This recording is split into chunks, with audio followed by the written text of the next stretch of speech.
Hello everybody and welcome back to Roadwarden. Last time we made it to this quiet little area. We met two soldiers, Tulia and a guy who I don't think we ever got his name.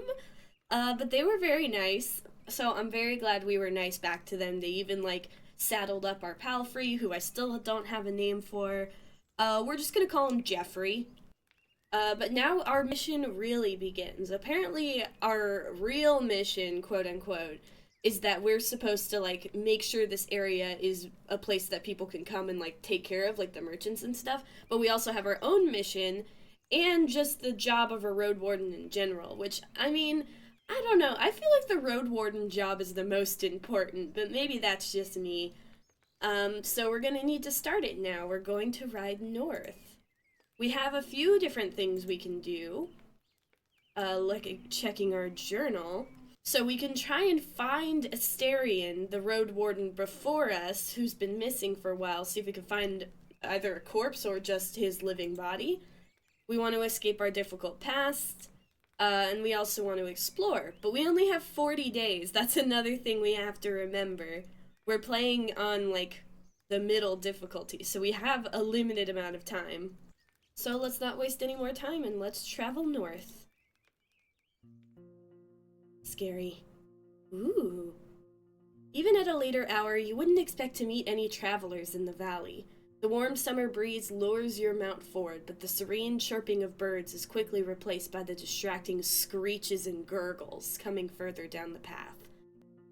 You soon find the pack of four-legged griffins. They're larger than foxes and merge the features of birds and furred beasts. Each one is a different size, coat, and colors, and their temperaments are just as varied. Their fronts are covered with vivid feathers, while their rears have darker fur. Their wings are massive, making them impressive jumpers, but they're too heavy to fly.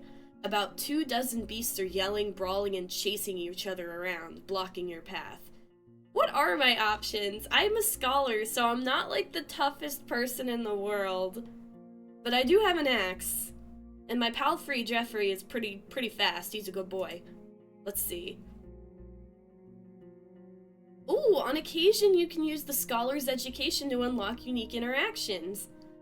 Let's see. You can't enter the forest blindly. If these or other creatures were to chase you, the thicket would be disastrous for Jeffrey. There are reasons why travelers stay as close to the main roads as possible, and why adventurers move in groups. Usually, the safest approach should be to stay where you are, and just wait for the pack to get hungry. It may, however, take a couple hours. You're thinking about your conversation with Tulia. You've got a lot of work to do, and time may be of the essence. It literally is. Oh dear! This icon marks the actions that involve a random chance. Well, what about my Scholar's Education? Knowledge. Your education could be of use here. Oh! I mix black powder with Gladon that grows nearby and the dried skunk sorrel from my bag. Once I ignite it and throw it at the griffins, they'll scatter. Ooh, ooh, ooh, ooh, ooh. I want to use it. I want to use it. Big brain! Most city folk feel aversion towards black powder, and you touch it with great care. The odor of the plants make you feel dizzy, but what's more important is that the griffins have wolf-like sensitivity to smell and noses. You can learn more about your abilities in the character sheet. Character sheet! You're literate. Your education helps you solve many mysteries. Alchemy. With access to an alchemy table and proper ingredients, you can brew successful bombs and potions. Yabby the Road Warden. After years spent studying old codices and training, I left home to escape my difficult past. Pagan. Path of your ancestors. Undetermined. The strength of your religious conviction is mentioned. Oh! So some of our stuff is going to... Oh, dear. Spared animals. Faith, lies, sewing experience. Okay, so we're going to, get some stuff, and if we lie or anything, we're also gonna get caught. Ooh, I like this. I like this a lot. They're keeping track of us! Anyway, back to Big Brain.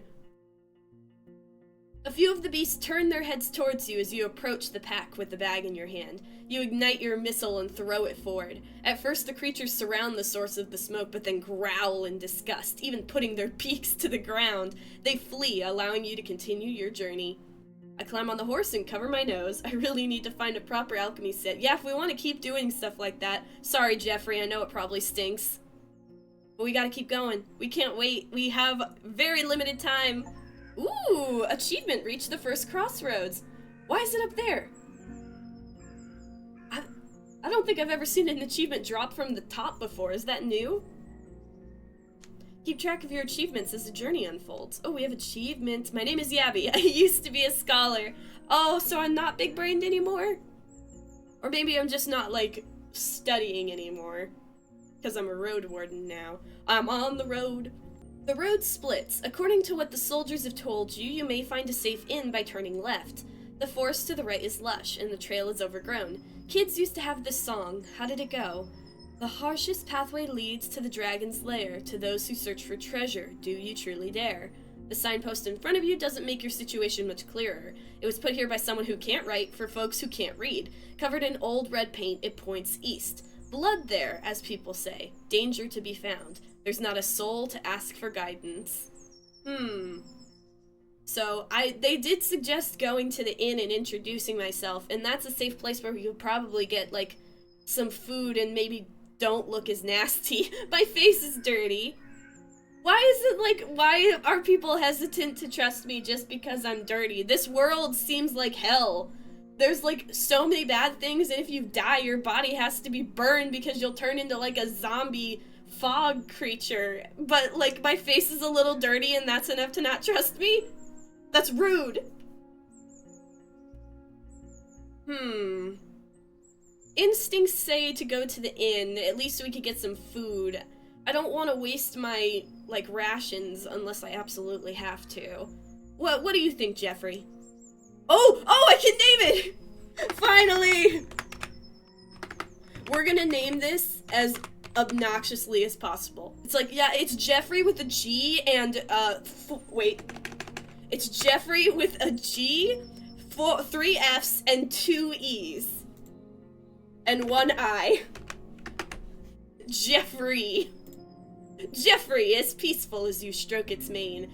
Maybe it can't help you choose a path, but you've spent many years together. Happy to go on, it takes a couple steps forward.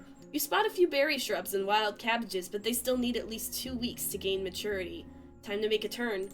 So we could go west.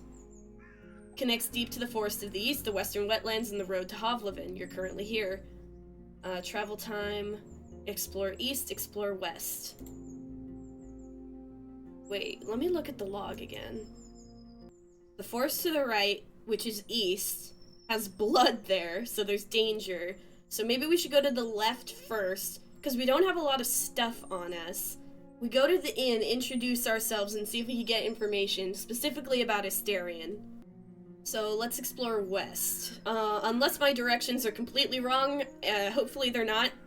Maybe I, as a Roadwarden, should have learned never eat soggy waffles before I went on this journey. I mean, I know it, and it's still not helping me. Jeffrey trots with ease, unbothered by the few branches covering the beaten road. The bird songs and distant howls draw your attention to the forest, which gets sparser and brighter. You spot boars, roe deer, and saurians. The sight of a nearby wolf pack worries you, but once you push your hips forward and your palfrey enters a canter, the beasts don't even begin a pursuit. The speed alone will protect you from many dangers. You notice a stone tower, taller than the trees. Must be the inn I heard about. Let's see who we got here. Ooh, it's a lovely inn. Good walls, too. Very good. I imagine that basically every, like, house or building has to have a wall if you want to even be a little bit safe with everything that happens here. Inns like this one fit the regions traveled by merchants, but you wouldn't expect a place of this side in a forsaken peninsula. The stone and lumber must have been transported from far away, and the workers, guarded by expensive mercenaries, surely lived for many seasons in a primitive hamlet, subsisting on salted supplies. There are seemingly no cracks in the wall, and the building was whitewashed only a few years back. The road is wide and beaten. Dozens of souls could hide, if not in the buildings, then at least in the yard. The expenses and labor put into this fortress were worth many trading ships. 3 armed people are on the ramparts, though you only see what's above their waistline. They're leaning on the parapet, right next to the gate, and you think you notice a glimpse of a smile. They wear gambesons, each one of them dyed differently, yellow, green, and linen gray. I wonder if there's any significance to that. Hey guys! A woman in yellow armor leans forward. She has long, curly, disorderly red hair, pointing in every possible direction. This combination of colors doesn't work at all. In the woods, one would have to shout to draw this much attention. There's still a fair distance between the two of you, but she speaks loudly. I ain't seen the horse for years now. I just said that it's weird to see such a large jackass, huh? Her voice is young and strong with an accent that reminds you of the villages spread around Havlevin. But no jackass would wear a saddle, I say. They're making fun of Jeffrey. She exchanges a few words with a male guard wearing green, giving you time to move closer. Well, this one here says there's really are donkey saddles. Say, traveler, how hard is it to ride a horse? Friendly, playful, use a joke or witty comment. Let's be playful. I'm hoping that they're, like, joking around with me and not making fun of me. Let's laugh together. Let's not laugh at me. I laugh. You wouldn't believe it. The lessons were a pain. You get off your horse and imitate the silly walk from the day that you followed your first long journey, and then your whole shell was crying. You illustrate the pain as you move your hand from your back to your hips, then your thighs. In returns, the guard tells you about the time that they had to carry their friend with bitten off legs for 3 days straight through the heart of the woods. Meanwhile, the other guards open the gate. You may be in a good mood. The woman in the yellow jacket smiles at you, but don't get too noisy when you talk to our boss. The man never smiles. He has the world's suffering sculpted on his face. She leads you under the roof, under which your palfrey can rest, tethered with a cord to a wooden post near some old hay. Once you're ready, go inside. Speak with our boss. Maybe you're hungry? Oh, definitely. Yes, please, I want num-nums. The other guards take care of various chores. They peek at your mount every now and then as they're splitting firewood, cleaning their clothes, weeding the garden patches, and moving chairs. 2 of them are making a rope. You head toward the inn, hearing the piercing scream of a boar from the other side of the yard. None of my business, I open the door. Ooh, new shelter unlocked! If you're in an inn in the morning, you can spend the entire day on resting. Do I have time for that? The locked windows make the air stuffy, and the weak fire in the stove hardly lightens the hall. A muscular man is sweeping the floor near the stairs, but after he glances at you, he leans the broom against the wall and heads behind the counter. You're lucky to show up. His voice is deep and soft, with a city-like accent. He observes you with keen attention, yet avoids your eyes. I've got a keg of decent ale, wormwood, bog myrtle, juniper berries, cat's foot. He fills a mug carefully and puts it on the countertop. It's going to spoil soon. Today, maybe. And we don't drink here before the even. I hate to see the good stuff going to waste. His skin is dark, almost purple, rare even among the southern tribes, and his hair is naturally bluish. His clothes are quite fancy for manual labor. The elegant tunic wouldn't stand out in the city square. Is it because maybe this is the guy, like, they said it took several trading ships to build this place, and this place is obviously very well fortified and it has guards. So maybe this guy just, like, had the money, and so he used to be someone of nobility, or maybe he moved here to try and make something of himself? I don't know if we'll get a lot of, information from him, if this is the boss, because it sounds like he's, like, a very, very no-nonsense. But I'll absolutely take a delicious keg of ale. I stand at the counter. The planks let out a creak after every step you make, so you slow down a bit. You could swear that the innkeeper made little to no noise. Here you go. He pushes the mug forward. Just so you know, my Pelt of the North doesn't belong to Havlevin. You can sleep on the floor if you wish so, but if you want a better meal, you have to pay. We have some leftovers from dinner, but I'd need to check. Oh, I think I was warned about that by Tulia. Vulnerable, distance, playful. What did they tell me?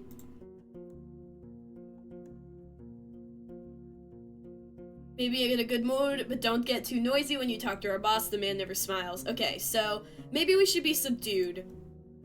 Just, like, distant. Maybe, like, let's see. I won't stay here for long. I introduce myself. Thanks for the drink. I see you know how to make friends with the Roadwarden.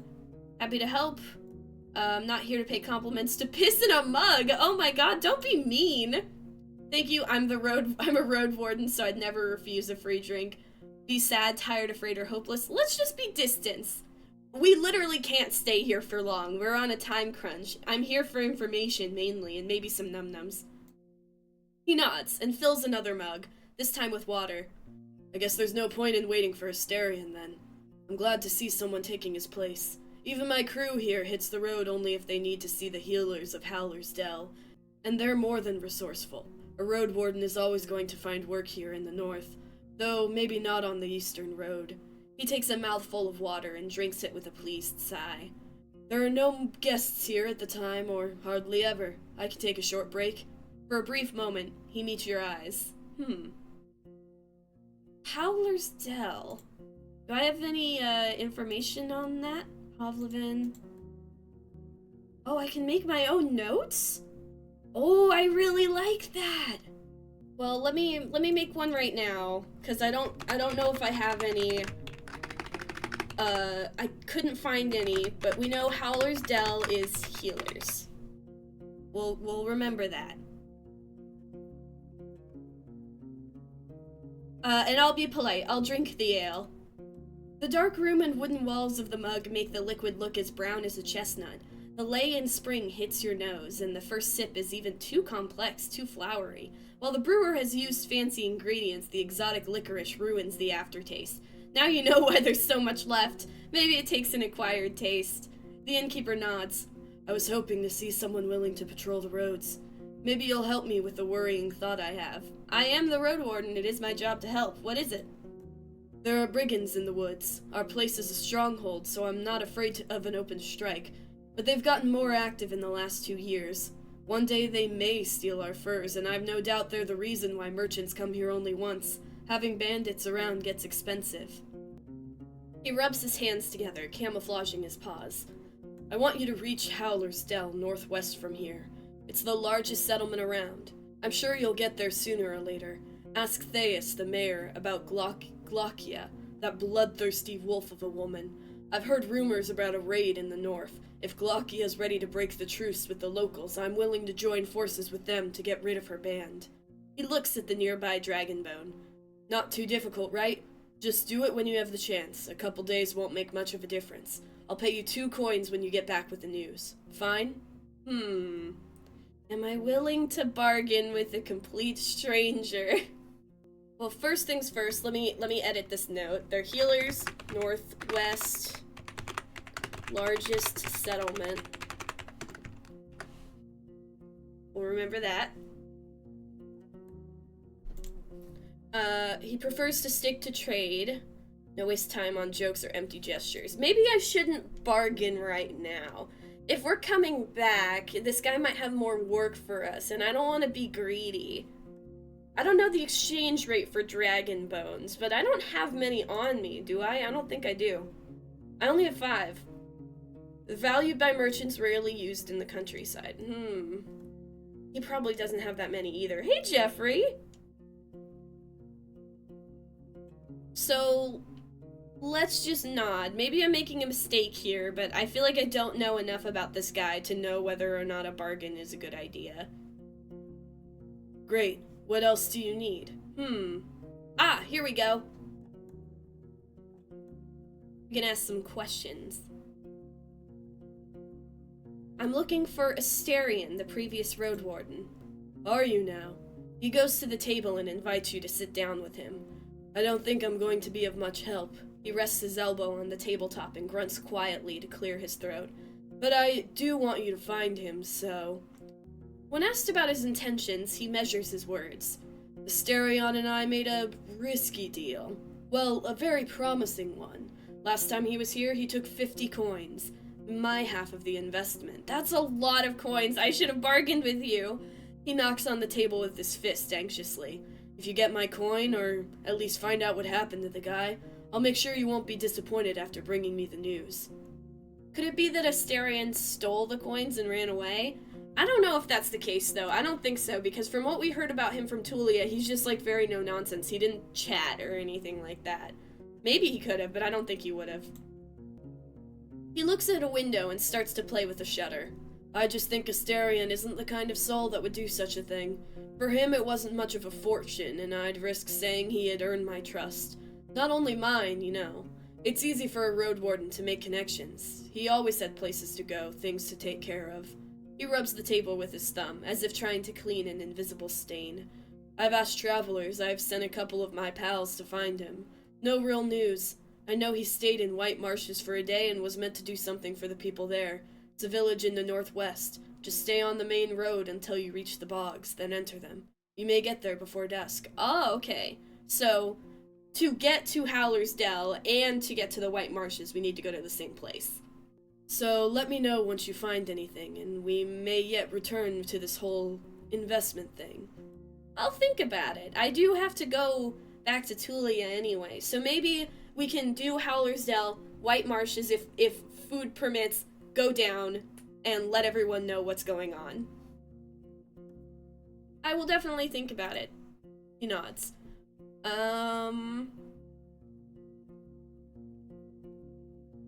What can you tell me about the peninsula? What could anyone say? This place doesn't even have a name, unless there's an old book in an archive that no soul knows about. You know what I'd call everything from here to the coast? The hunting ground. He glances at your eyes. But it's not us who hunt, keep that in heart, but the beasts in all shapes and forms.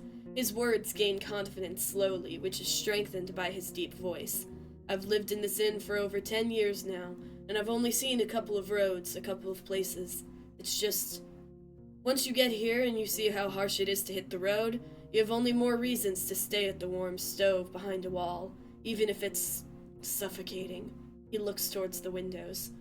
I'm sure you've heard a lot already, that the people don't build hamlets anymore, that there are no ibixes from the south, and the traders stay for only a few days. All of our iron is used for cauldrons, not swords or tools. What will I find traveling west? Well, there are the hills nearby. Then you'll find a village, maybe an hour away from here. It was destroyed by beasts almost a decade ago. Nothing to see there. The goblins live there now, so most people just travel around it. They say it's haunted, but who knows? Who cares? He crosses his arms and starts to sway back and forth, gathering his thoughts. You'll get to a large tree at the edge of the swamp. For the locals, it's sacred. You're not used to hearing someone mention pagans as if there's nothing unusual about him. Hey, I like this guy more now. There's a small path south which leads to an old mine in the mountains. Nothing to find there. But keep riding north and you'll find Howler's Dell. Set at a clean brook. Farmers live there, and Malfins and druids. They'll let you stay for a night, but they're not cheap. If anyone thinks my prices are bad, it means they ain't been to the Ape Ale Inn yet. He lets out a gentle smile. Alright, I nod. I know only a bit about the next settlement. Old Pagos. The soil there ain't too fertile, so they work in their quarry and help other settlements build things in exchange for crops. The forest and hills ain't too harsh, but the Seekers have a small monastery nearby in the mountains. I don't care much about them. They keep to themselves and they don't pay well. The third village is unknown to me. White Marshes set at the bogs. I've heard it smells like a griffin's lair. I heard a lot of nasty rumors about the place, but I won't share them. I don't want to be a lie spreader. Is that why they keep track of our lies? If we lie too much, does it spread? So 3 villages, really. Howler's, the one near the monastery, whatever it's called, and the Marshes. Don't let their beds and palisades fool you, though. Weird people live there. Don't tell them more than you need to. You wonder if it's something he would tell other travelers as well. Okay, I should write that down. I should write that down, definitely. Okay, Howler's Dell. Let's just write down the names of all these places. Monastery, that's probably not how you spell it. Monastery Village, White Marshes, Northwest. Don't tell them more than you need to.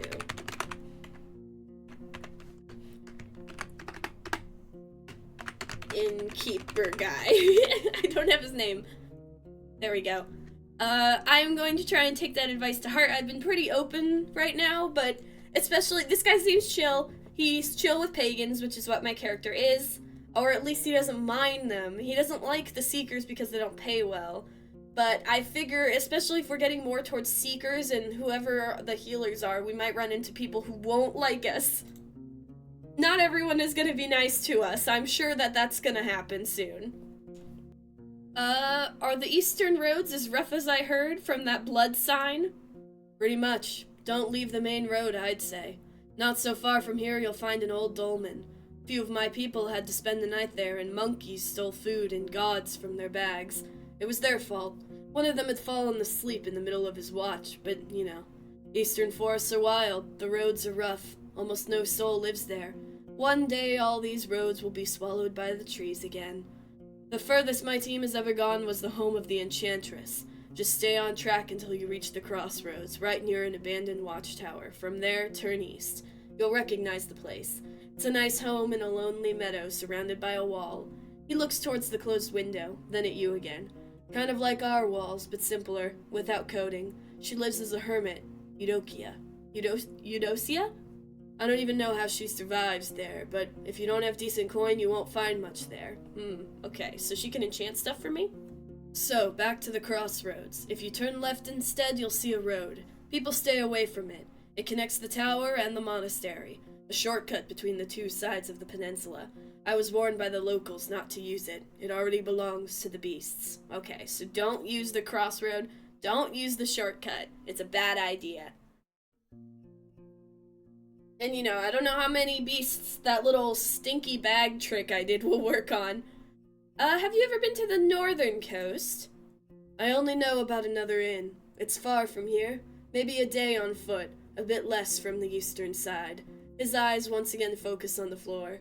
I've never been there, but I've heard it's a safe place, close to villages of fishers and hunters, though I don't know much about them. Alright, thank you for the information. I know you said you're not a lie spreader, but do you have any rumors? He crosses his arms. I don't like to talk about people who ain't nearby, but you know what you're doing. Who are you wondering about? Tell me. Who are you asking about? Okay, name people you're interested in. So I actually have to name people.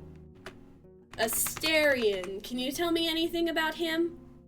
Well, not a large man, though broad-shouldered, red hair and beard. I don't know what to say. He raises a muscled arm and places a hand on the back of his head. He was a fine fellow, but I doubt he's alive. He always tried to stay away from things, let's say. People knew him, but he didn't really have allies. Maybe the locals know what happened to him, yet decided not to help him. Or they wanted to get rid of him. He leans forward, looks at his boots. Asterion was a fine man, a quiet one, but not dumb. He aided me many times, not for free, of course. And when he couldn't finish the job, it was for a damn good reason. And you know what? He looks you in the eyes. He was scrupulous, patient. I'd be shocked if he died because of some mistake of his. Maybe the bandits got to him. Why not? Okay, so it sounds like Asterion wouldn't be the type of guy to run away with the money. He was quiet, but he wasn't an idiot. So it sounds like something unfortunate happened. He had a family. So, I don't think it's anything bad, but I definitely don't think he's alive. How about Tulia? What can you tell me about Tulia? I ain't seen Tulia in quite some time. Since her squad vanished in the fog, she's been careful. Glad to know she's still alive. She's too inexperienced to lead others to battle, I think. He shrugs. Like most people, she needs to follow others, but she already knows that. There's nothing worse than a fighter too stupid to limit their ambitions. Okay. Well, at least you guys are cordial with each other. I don't know if this'll work, but I don't know his name. The other soldier with Tulia. I don't know his name. He never gave me his name, but is that enough? I don't know them. Okay, no, never mind. How about Bob? Do you know Bob? Damn it. One day that's gonna work. What about you? There's nothing you need to know about me to survive on the road. I am Layson. I've been in a city, now I'm here. Hey, I got your name, though.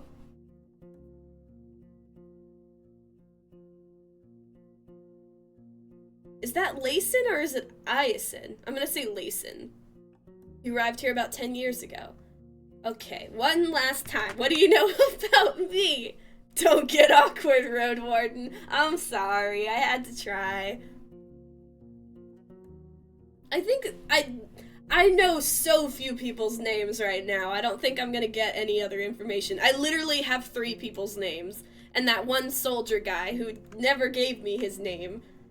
But we'll change the topic now. Thank you for the information. About Glossia's band. He freezes, observing your hand silently. He wants me to get the answer from the mayor of Howlersdale. Okay, so he's not gonna give me any information. He wants answers first. I'm on it. Okay, so I can't ask about that right now. I didn't expect to find an inn of this size in a place such as this. Ah, so you know a thing or two after all. His mocking tone is soon replaced by a gentle smile. Please don't be mean to me.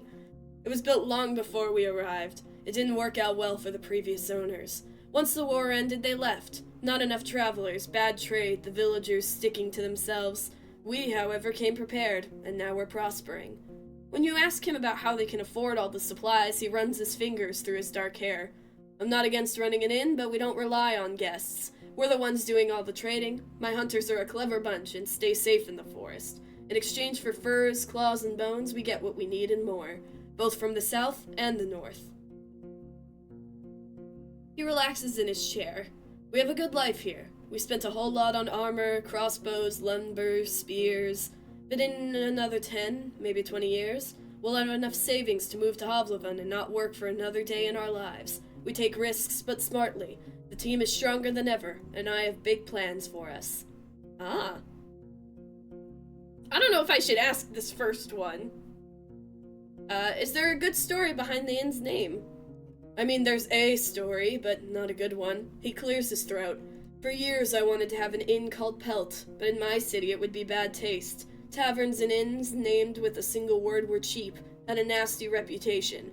There was the Claw, and a Mugger, Basilisk, and Blissful, I think. The good places used at least 2 words. Empty Barrel, a Rose, and a helmet.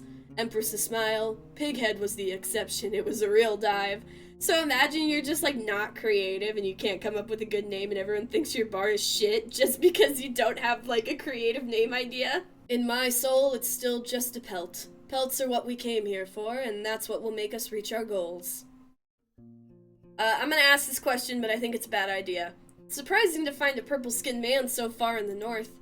I ain't seen a soul looking like this since my ma died. He shrugs. It's not a fascinating tale. Let's just say I wasn't a part of the invasion.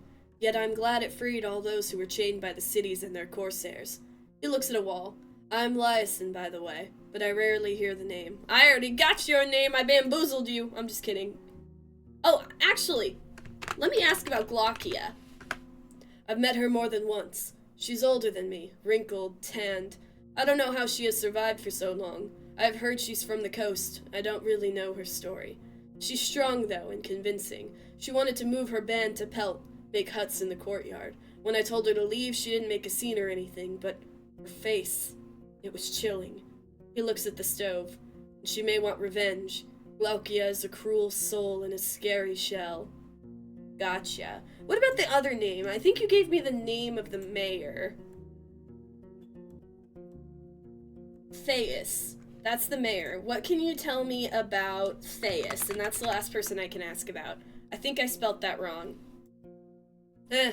People say she's a good mayor, but she's rich from birth, so also careless. She doesn't know the struggle, the hunger and dirt, so fancies her clothes more than one should. She thinks she keeps her village safe, even though it's the druids who do all the work.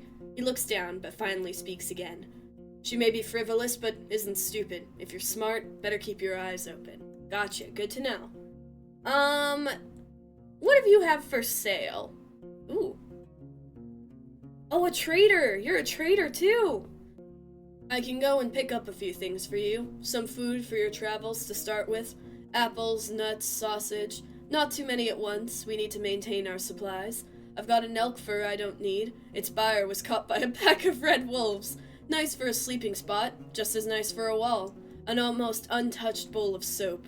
Priceless for a traveler. You can't tell if he's being sarcastic. Is it 'cause I'm stinky? Made of fine oak ash. Strong, though you should have some better supplies before you start your own bathhouse. After you mention you'd like something more useful on these roads, he looks down. I don't have any blades or armor to spare, but if you pay well, you can take one of our crossbows and a bunch of quarrels, a yew bow, wool cords, and the trigger just needs a little bit of oil.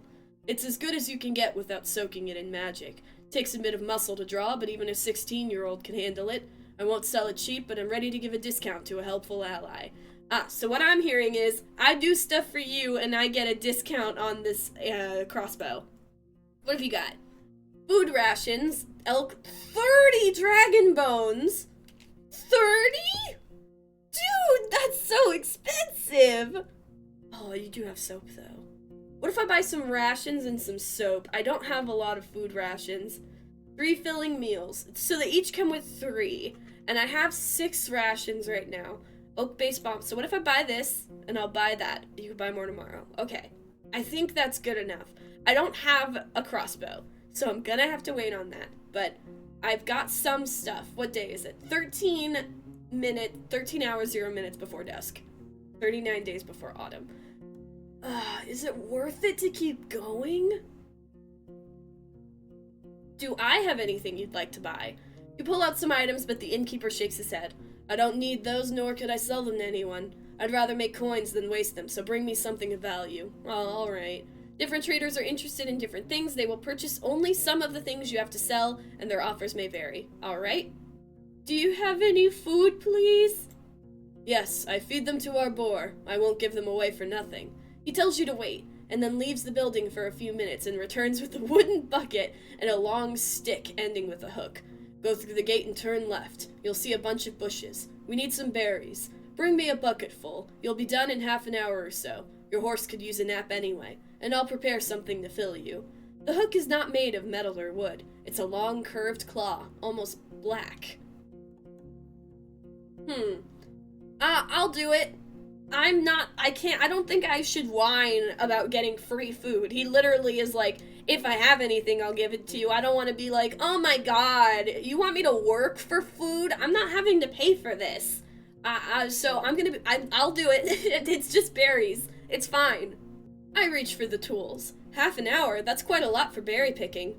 The tools are cold, not too heavy. You notice a pair of thick gloves at the bottom of the bucket. Ah, the berries are not the problem, the innkeeper smirks. Unlike the snakes, better scare them away with a stick or move them with a hook. And protect your hands. The little ones won't eat you, but don't get bitten. I'm sure you know how to be patient. I can be patient. I am chill and calm, and I never lose my mind very quickly. I'll go right away. You step outside. Jeffrey is looking around. You hear the clinking of tools coming from the armorer's workshop. Oh, there's stuff outside. I feel like every episode is just going to be me exploring another location. But I don't mind. There's a lot to look at, and I like it. We're running low on time, though. Time is moving, so maybe we should forage. The innkeeper knew what he was talking about. You put on the gloves and look through the bushes from a safe distance. It doesn't take long before you notice the first serpent lying on a rock somewhere in the thicket. The creatures are not that large, and even if some of them hiss at you or slither closer, the jabs of the hook keep them at a distance. You don't know much about these berries. They're round and reddish. You wouldn't trust such a color even if you were looking for food in the wilderness. The plants don't have thorns, but the leaves are harsh, so you make sure to thoroughly cover your skin with your clothes. You have to look through many bushes to fill the bucket, but the presence of insects and snakes doesn't allow you to relax. My knowledge. I noticed a shrub that's not like the others. Ooh! One of the bushes in the back has more berries than the others. They're purple, and as you squeeze them, you recognize that these are marsh mules. In small amounts, they're added to pies, sauces, and beverages, known for their delicate sourness and sweetness. Unique, but not intrusive. Still, eating a cup of them will make one sick, if not poisoned. You're surprised to see them in a meadow far away from the wetland. You could use them at an alchemy table if you find it. For now, you put a fistful into one of your jars. The others are still a bit greenish. Nice! We got some berries! Perfect! We need to keep gathering ingredients so we can make good stuff. Well, we've got the berries. You've returned to the courtyard. 2 guards are participating in a friendly skirmish. Their wrestling is accompanied by a crowd. I probably could have talked to a lot more people, but I don't really have a lot of time. I'll enter the inn. Here are your fruits. Great. He peeks inside the bucket. I've got a cabbage stew with a few goose chunks for you. I'd serve it even to merchants if there were any around. The meal is warm and filling. It's well seasoned and not overcooked. This is a really good inn. Like I said, I rarely have food to spare, but feel free to ask if you ever stop by. You may be lucky, and I've been cooking my whole life. I can tell. Thank you. I will say thank you. Nom, nom, nom, nom. And how did that old hook of mine work out for you? I see you still have your hands.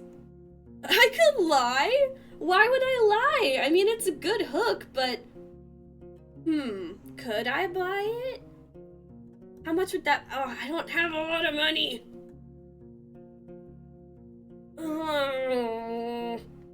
no way I'll be able to afford a hook.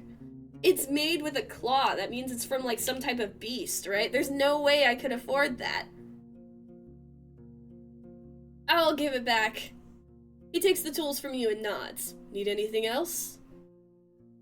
Already asked for leftovers today. I'm gonna go outside. Let's check out the, I'll approach the guards. What are you guys doing? The woman in yellow armor is kneeling next to a brown hairy boar, which is resting on its side. The beast is not as large as the dark ones from the forest. It responds to the touch of the human's hand and brush with grateful grunting and rapid twitches of a hind hoof. No matter how friendly it appears, it's still tethered to the well, and you have no doubts that its charge would leave Jeffrey dead in a breath. Not Jeffrey! When the woman notices you, she steps forward to the boar's disappointment. Aw, poor boar. So, the new Roadwarden. She points at a window with her chin, forestalling the question. We don't need anything now, but when we travel with our furs, we could use some assistance. She may be around 30, but her warm voice and bright smile are camouflaging the touch of time on her unpowdered face. Like many red-haired people with freckles, her skin is unhealthily pale. Hey, as a red-haired person with freckles... That's true. The boar runs up to her, observing your boots and fruitlessly sniffing for food beneath the beaten ground. She pats its back, but maintains her focus. How about a game or two? We have a bit of time and can talk a bit about this and that. Maybe you'll get a couple coins. Or lose one. She winks. We could play dice or throw axes at a target. How about some dice? I know it's random chance, but I feel like my character would do better at that than axe throwing because I've got little spaghetti arms. I don't think I'm going to do very good at an axe throwing competition. So let's play some dice. Your arrival, and especially the dragon bone you pull out, are cheerfully welcomed. 2 of the guards bring a table from the inn, another one prepares a couple of stools and chairs. There are also spectators, and you're told that the other hunters are either sleeping or have duty on the tower. Remember, no magic, says one of the players. His face is deadly serious. I wonder if I could still use magic if I chose to be, like, a person with magic. It's just like, yes, no magic, I say, lying. The game is new to you, but in no way baffling. 4 people can play at once. The wooden dice are long, with only 4 dotted faces. Every time someone wins a round, they get a point, and the person with the most points at the end of the game wins all the coins. As you play, you don't feel like you have much control over the results. Well, it is dice. I blend in with the group. You share casual jokes, memories, and views on luck and optimal strategies. Jeffrey and Tulia's camps are also brought up, but when you ask about the roads or the locals, the stories are vague. The drinks are here. It's poor beer made from the leftovers after the regular brewing. It's cold, sweet, and doesn't reach your head, but you try to avoid the smell. Just don't spill anything, the boar may get sick, says your bald opponent. In just a few moments, you get 2 points, which are now represented by smooth pebbles. You don't really know how you got them. Either you don't get the strategy, or it's just pure luck. It's a strategy to this game. I can see it. I can't be sure I'll win, but I can play better than they expect. Ooh, let's do it. Do it! Ooh!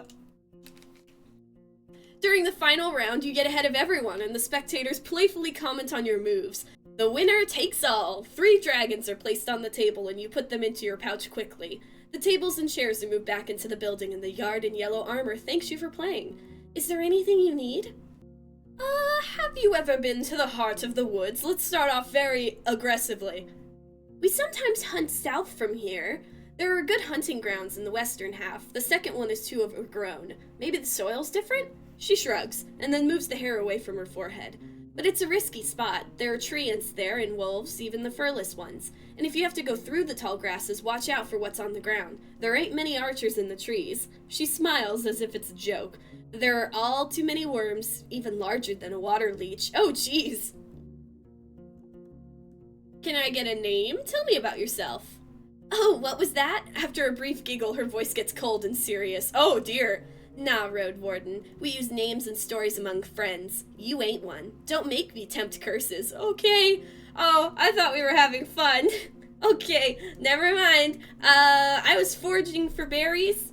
She chuckles. So I've heard. Don't worry about it. Usually we forage by ourselves, but he wouldn't risk you for a dragon for a meal. He gives small jobs to people all the time, just to see who agrees to do them. Wants to judge who's of use and who's too proud for their own good. Okay, so if I had whined, I would have been in trouble. Will you answer questions? Not much to tell, honestly. There aren't many beasts around, both wild game and dangerous monsters. We spend our time surrounded by these walls, leaving only to hunt, forage, or trade. That's an unusual tower. I'd expect it to be closer to the gate and shorter. Like in Havlevin? Fair, but it ain't here to protect the gate. The stronghold was built long before we moved in, and not to fight off humans. The tower was meant to be used by those who observe the deep forest. We look out for fires, dragons, and any winged creatures that are looking to roost on the roof. Badly, she nods towards a man who is indeed completely bald. Oh, his name is Baldy. I thought she was saying that he's bad at his job. No, Baldy. Sorry, Baldy. Baldy has a great eye and sees well even in the darkness. Any interesting creatures that Baldy has seen? Ha! Here? Everything lives here. She flips her hair. I swear we saw a few dragons, a unicorn family, a battle between trolls and goblins, faced 2 beastmen, oh, and a gargoyle, and a hunting queen shouts all the time. I could tell you about them, but I won't. She winks and pats the boar on its head. You know, hunters have their secrets. Alright, I get it. I'm a stranger. Your group seems to be quite attached to this boar. How could you not be? She crouches and raises the boar's head, but it steps away and squeals as if someone's murdering it. Sounds like a pig, all right.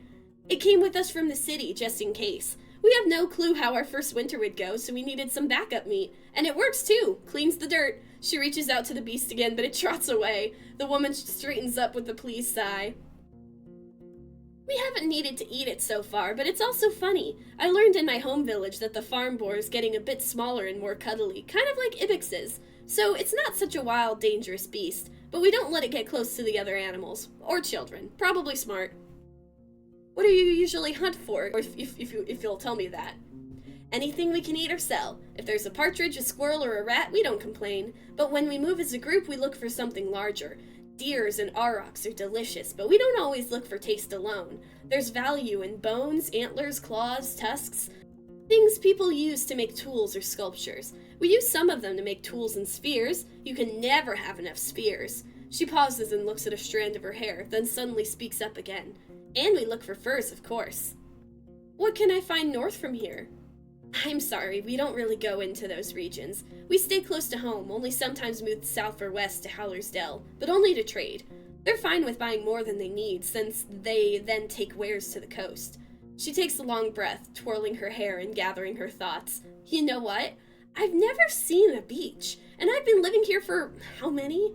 More than 10 years now. She giggles. The only part of the sea I've seen was from Old Pagos, which is placed on a hill. I've never put a toe in salt water. She looks towards another huntress who confirms that her experience is the same. But Old Pagos is a good place. As long as you don't mock their order and act nice, they'll also be kind. Boss says they're too serious for him to stand them, but at least they don't bite without a reason. Okay, so I should also write that down. Old Pagos. Don't make fun of them. Boss says they're too serious for him to stand them, but at least they don't bite without a reason. Alright, and have you heard anything about the necromancers? It's something new. Her voice lowers to a whisper.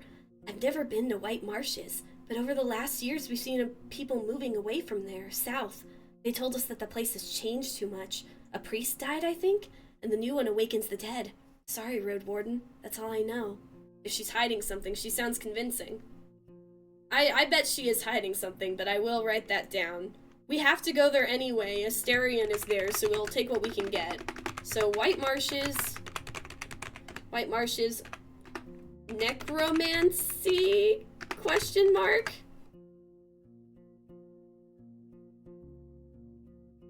Thank you, though. I appreciate the information. She observes you with a hand casually resting on her hip. She doesn't trust me enough to tell her about herself. We already played today. Looking for knowledge about wild creatures? Well, I told you our knowledge is valuable. I don't know. She looks at the boar, which seems to be obsessed with the clump of grass growing next to the wall. 15 dragons. No less. Okay, never mind. I'm gonna walk away now. You return to the courtyard. There's the well and the armorer. Let's go to the armorer. There is the clinking of tools. Maybe I could get a spear. Probably not. You walk past the well and find a small open shed, not unlike the stable. but with a humble set of tables, carving tools, hammers, sharpening stones, pincers, knives, and other tools. As long as something can be solved by brute force, this place will find a way to do so. There are 2 people sitting on a long bench. The first one is a male with maybe inch-long hair, a cleanly shaven face, a thin, long yellow tunic, bare legs, and sandals. He ignores your presence, sewing a gambeson with great concentration. The second person is a boy, maybe 15, who's wearing the crude outfit of a farmer. He glances at you, but soon returns to sharpening a long dagger. Hi! I don't know why I'm here, I just came over here. The man raises his head, but it's the boy who speaks, focused on his task. He ain't talking. Tell him what it is you need. The man smiles in confirmation, looks at the piece of garment in his hand, then looks around, shrugs, and returns to you with a raised eyebrow. What have you got?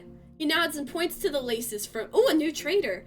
On the front of your jacket, raises his clenched fingers to his shoulders, then gently spreads and lowers them as if he's taking off a robe. You follow his command and allow him to properly inspect your gambeson.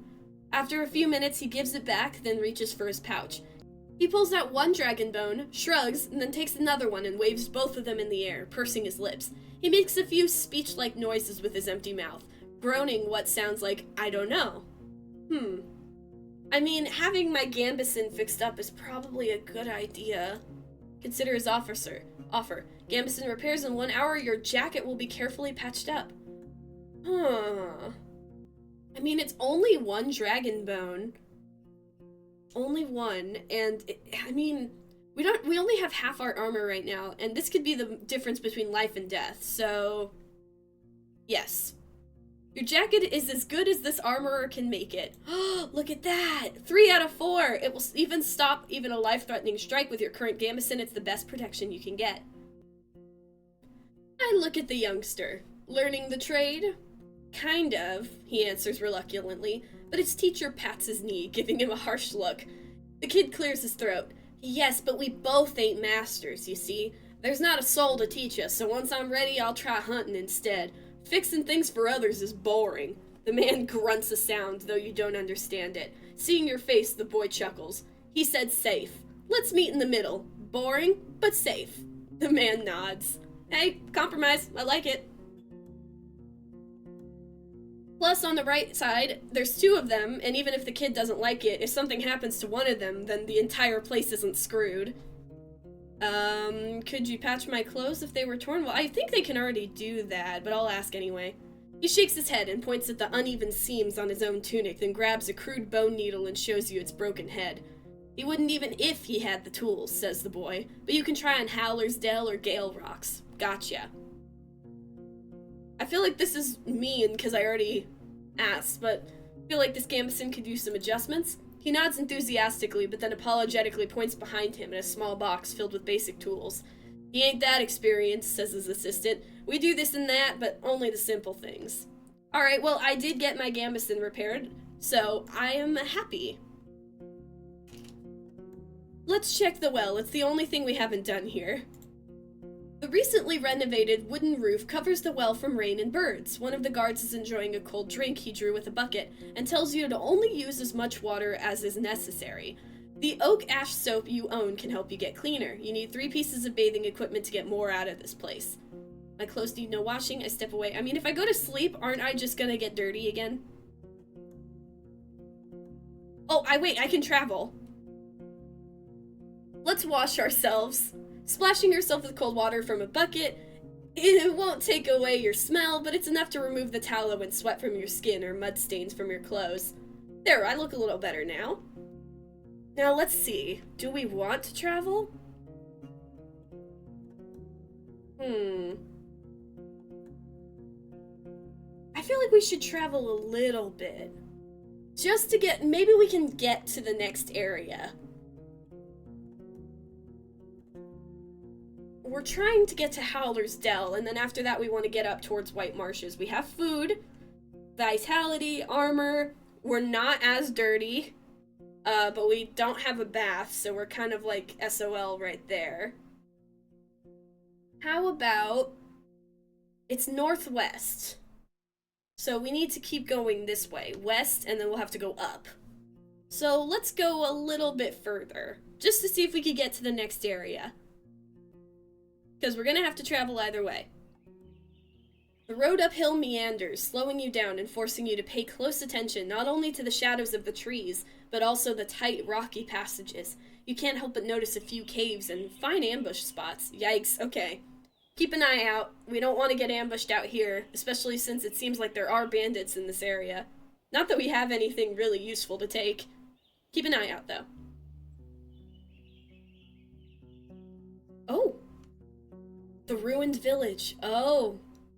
I forgot about this place. Standing in front of the gate, you hear no voices, no tools at work, no steps. Dozens of birds live among the collapsed roofs. Their fluttering, singing, and squawking is free of worries. If you want to travel any further, you need to ride around the palisade. Searching the ruins may take a lot of time. The broken gate in the north will lead you to the village. The sound of a gentle river reaches you from the east, where you see a saggy fence surrounding an overgrown pasture. Behind the burnt building in the east, you see an oddly barren field. I was told this place is haunted. I don't know if it's a good idea for us to get too close. What about the building near the field? Or I could just keep traveling. No, I can't!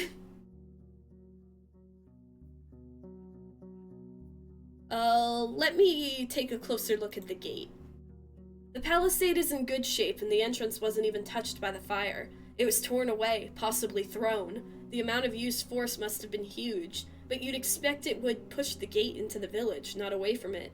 You don't see any marks of a dragon bite. A troll could toss such planks, but after so many years, you see no paw prints. A mage?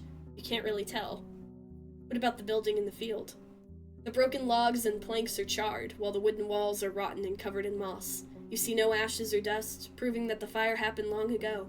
The smell is awful, and there are no reasons to stay for long. You see no furniture, just some broken shelves. It was just a storage room. The valuable odds and ends were already taken by the scavengers. I move forward? Where do you want to go? What about the pasture? You don't find a single sign of the livestock that lived here in the past. Any bones, horns, antlers, or dung have already been devoured by the wilderness. The pasture ends at the river. On the opposite bank, the meadow turns into a thick forest, impenetrable for a rider. What are the chances that a herd of defenseless animals could get there and survive? The breach in the southern fence wasn't made by some brute force. You find axe cuts in the spots that were ultimately broken away. After all these years, there are no tracks that you can follow. What about the fields? I'm exploring outside of the village before I do anything. Not going inside yet. You're surrounded by what looks like a field plowed in late autumn, disturbed by hundreds of rains and snowfalls. There's a few clumps of grass and wheat, but a place like this one, abandoned for years, should have already turned itself into a green layer. A barren field? Maybe it was overused, but you would still expect the weeds to sprout. A curse? The path leading west from here at the edge of the field, shifting into a meadow, then a forest. In the north, you see a path leading around the palisade. I don't have a way to investigate. I wonder if I had Numa, I'd be able to investigate, because I didn't pick mage. Maybe if I did, I would be able to, like, do that information thing here like I do when I'm a scholar. Oh well. You feel a slight aching in your stomach. Where do you want to go? Aching? Aching?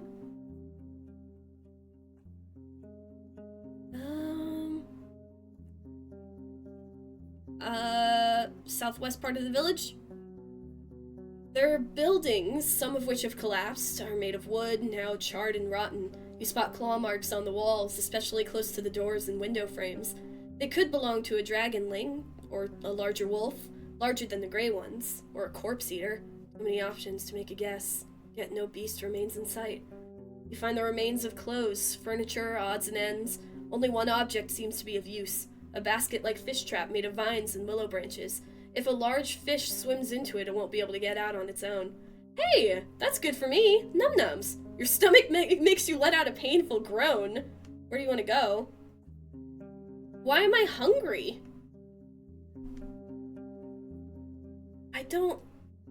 My stomach. But I have nourishment. Is it something to do with whatever happened here? The curse? The longer I stay here, the worse I'll feel. Where have I explored? Southwest, southeast. What time is it? 9:15. What about the palisade? The tracks of human footwear and many, many more ape footprints cover the path formed by the palisade's breach. As far as you can tell, the freshest footprints lead to the village. The wooden stakes spread on the ground are rotten, covered in mushrooms, small flowers, insects, and worms, a good source of animal or goblin food, though you'd expect them to also hunt for the birds and eggs. The meadow in the west turns into a forest quickly. The grasses in the north surround dozens of tree stumps already covered with moss and fungi. Going south, you'll reach a large field, though you don't see any crops. Yeah, don't enter the forest. Stomach lets out a painful groan. I'm gonna save for no particular reason. What about the clearing? The meadow is lush and colorful. It's so dense it's unsafe for a rider. For a couple of minutes you lead Jeffrey with a rope, avoiding the potential disaster in case of a hoof falling into an animal den. Being forced to travel around the palisade every time you get here is going to be a pain. Most of the tree trunks look similar and have a comparable size. They were most likely planted with the sole purpose of being cut down and used by the locals. Though cutting so many trees at once, that alone could provoke the wrath of the herds. Such a process should be spread across a couple of seasons, and you can't be sure that was the case. So is that what happened? They just were too cruel to the land, and then the land attacked back? In the west and north, you see the clearing turns into a wild forest. In the east, you see a road leading north. Leave the clearing. Go on the road, or I can go in the village. I don't know if I should risk going into the village right now. It's gonna take a while to explore, and something's happening. I don't know if my character is genuinely hungry, or if it's something to do with what happened to this village. Because I feel like something magical happened here. Especially with the way the fields aren't growing back. Maybe I'm wrong. But I don't think it's a good idea for me to explore the village right now. I think I should get to Howler's Dell. I have to come back this way anyway if I'm going to talk to Iason and Tulia, so let's take the road. You're at a closed northern gate. The neglected road is partially overgrown. You hear a river in the east, separated by the lush meadow, filled with crickets and rodents. I want to open the gate, I go somewhere else, I take a closer look at the gate. I go somewhere else. I'm not staying here. I don't trust this. I'm going away. You enter the wetlands with their many, many streams, ponds, and fish. Large birds run and fly between the gray, sparse trees that are covered with moss, mushrooms, and critters. For a human, it may be an unwelcoming and harsh realm, but the overwhelming swarms of insects prove that it's a realm full of life. The danger, with teeth and claws, is hidden below the water's surface. So don't go near the water. Gotcha. Keep walking. Oh, this place is beautiful. This is the sacred tree. I shouldn't fuck with this. This plant shouldn't be alive. Not without leaves. It doesn't resemble the other trees of the wetlands. It's something else. You get off your horse and prepare your axe. The water is filled with dirt and dead plants and smells like an old corpse. The roots are spreading far, breaking through the water's surface. You don't see any saurians in the grasses or on the shore. You approach the table-like altar made of 3 limestone slabs. Were these rocks originally as formless as they are now? Or was there a point in time centuries ago when they were precisely shaped and decorated by masters of artistry? There's no way to tell. Jeffrey is peacefully observing the dark grass and slapping flies with its tail.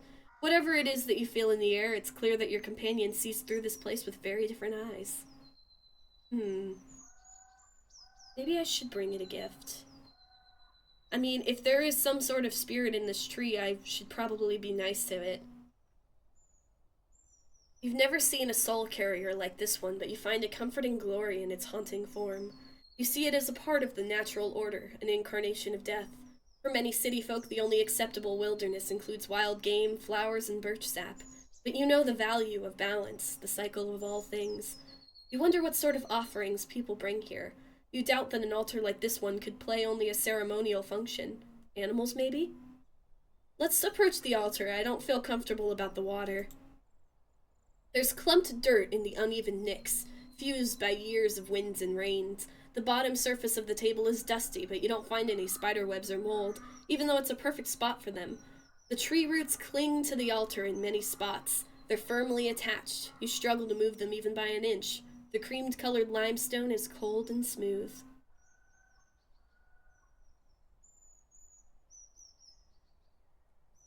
Can I make an offering? What do I have to offer? What is your sacrifice? What have I got? Got a healing potion, but I don't think I want to give that up. Maybe food? I do have a good amount of food. Fish trap, I want that. Gambison, definitely not. Gotta keep my rope. Alchemical ingredients, travel set. Maybe food. I don't want to give up anything else. Maybe that's greedy, but food seems like a good one. I think I can spare a little bit. I want to be kind to the spirits of this place. And I was told by the innkeeper that this place is sacred, so we should pay our respects to it. You place any type of food you can find in your sacks or on the nearby plants, but none of them seem to make any difference. Well, it said, what are you willing to sacrifice? Cave ear mushroom. You can't do that, or you don't possess such an item? Yes, I do! What about a dragon? Put both your pouch and the coins on the altar, but nothing happens. Alchemy. What is it called again? Alchemical ingredients.